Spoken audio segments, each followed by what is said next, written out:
So my name is Uma. I'm a second year doctoral student in the Clinical and Counseling Psychology PhD program.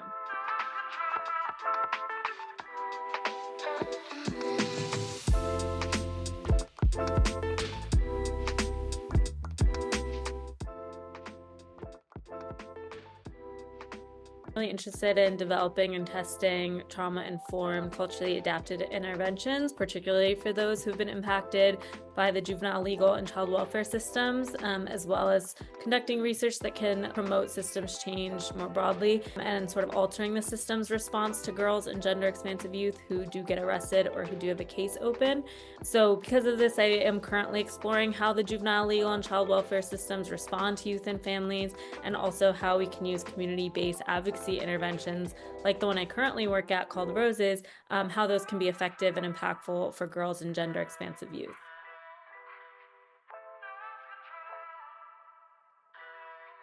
It's really important to me because, particularly for adolescent girls, girls of color, and gender expansive youth, there exist these deficit based narratives and stereotypes for why they've ended up in the juvenile legal or child welfare system. And those narratives often inform how the system will respond to them, which is oftentimes blaming them for their own context. However, this group has unique resource and mental health needs, as well as really important strengths that must also be taken into account and considered. So it's really important for me to not only conduct research that can better understand the context and the response of the system, but to continue to advocate for this group of young people at the same time.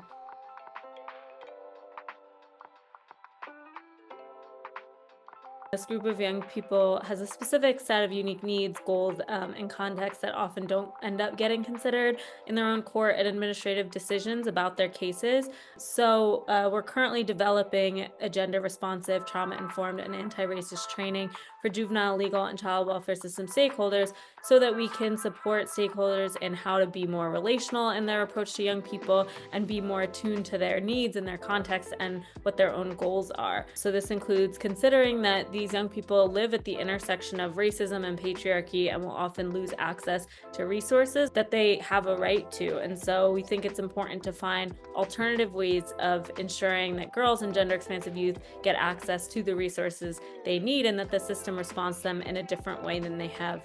historically, for example, with incarceration or detention or sort of continued surveillance.